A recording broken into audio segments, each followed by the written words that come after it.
Suzuki XL7. Nah, oke teman-teman, kembali lagi sama gua Aziz. Ini adalah video pertama gua mereview Suzuki XL7. Nah, untuk konten yang jenis panjang ini, jujur gua baru pertama kali teman-teman. So, kalau kira-kiranya gua ada salah kata atau salah ucapan, gua harap kalian bisa memakluminya ya. Nah, oke langsung aja, gua mau review Suzuki XL7. Nah, yang ada di belakang gue ini adalah Suzuki XL7 tipe Alfa Kuro. Dan dia itu two-tone ya teman-teman. Nah, kenapa sih dia disebut two-tone? Karena dia itu memiliki dua warna. Yang pertama, ini adalah warna Savana Ivory. Dan yang bagian atasnya, itu warna black. Maka disebut two-tone, dua warna. Nah, sedangkan kalau yang warna satu aja bisa nggak bang? Bisa. Itu namanya Alfa biasa. Nah, itu berarti dia full. Di sini Savana Ivory gitu. Nah, kalau kalian bisa lihat di sini ya teman-teman ya, di bagian grillnya ya, itu udah lumayan keren. Dia tuh mirip dengan Suzuki R3. Cuman kalau R3 itu dimana dia lebih banyak nih grill-grill yang ibaratnya bukan yang dop, tapi lebih ke warna silver gitu. Cuma yang SL7 dia warna hitam seperti ini.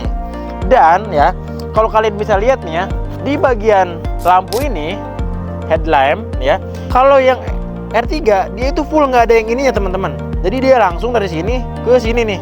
Cuma ini ada yang timbul-timbul seperti ini sedikit ya. Nah, itu perbedaannya dari segi lampu teman-teman. Sedangkan untuk yang lainnya bagian ini juga berbeda ya pastinya. Kalau yang R3 dia lebih ke sini ya, dia ada lengkungan di sini, tapi untuk XL7 itu nggak ada. Nah, kayak gitu ya. Oke, lanjut kita ke bagian belakangnya.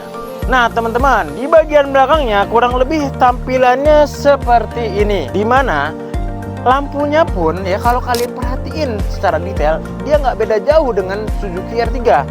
Cuma perbedaannya di sini. Kalau R3 bagian lampu remnya itu lebih besar, ini lebih kecil ya, kebagi dengan lampu sen ya. Nah, dan di bagian bumper ini dia juga udah ada sensor parking. Jadi ketika teman-teman mundur, otomatis di sana ada kamera di sini ya. Ini kameranya, kamera mundur belakangnya, dan di sini sensornya. Jadi yang kamera ini yang sensor tit. Nah, itu suaranya di sini, teman-teman. Ya, gitu. Jadi itu yang mendeteksi ada enggaknya barang di belakang mobil. Nah, kalau kita buka nih untuk bagasinya kurang lebih seperti ini, teman-teman. Dan yang kerennya lagi nih ya, di bagian bawah sini nih ya, kalau kalian lihat ini bisa napungin barang lagi. Contoh, kalian bisa beli misalkan beli barang kayak satu karung misalkan bawang gitu ya, disimpan di sini itu bisa. Nanti ditutup sama ini nih, sama yang bagian penutupnya. Nah, di sininya kalian bisa simpen misalkan koper atau tas-tas, itu bisa banget. So, jadi bagian dari penyimpanannya itu lebih dalam ke belakang. Nah, itu kehebatan dari Suzuki ya teman-teman. Oke, lanjut kita ke bagian pintu tengahnya atau baris kedua dari Suzuki XL7. Nah, ini udah gua buka sebelumnya. Jadi ini teman-teman ya, perbedaan dari mobil-mobil lainnya, Suzuki XL7 ketika teman-teman masuk ke baris ketiga, kalian nggak perlu lagi yang namanya tilep-tilep kursi kayak gini. Cukup kalian tinggal gerakin aja nih kursinya ya, maju atau mundur di sini. Nah, jadi teman-teman tinggal masuk lewat sini yang masih ruas nih. Nah, kurang lebih sebesar ini ya, kurang lebih luasnya sebesar ini. Lumayan, satu orang masuk walaupun badannya lumayan gede juga pasti masuk teman-teman. Dan di bagian atasnya ini adalah rail roof ya. Ini rail roof ini kalau yang warnanya Alfa Kuro ya, ini dia warnanya itu silver. Tapi kalau dia yang warnanya Kuro ya, full hitam, itu juga dia warnanya bakal hitam. Jadi full hampir semuanya black. Mulai dari pegangan pintunya pun pasti black gitu ya. Nah, nanti gue tampilin deh warna dari Suzuki Alfa Kuro. Nah, gitu teman-teman. Dan untuk velgnya pun dia ada di ring 17 ya. Dan yang pasti bantingannya udah lumayan oke, karena bannya itu lumayan tebal kayak gitu ya teman-teman.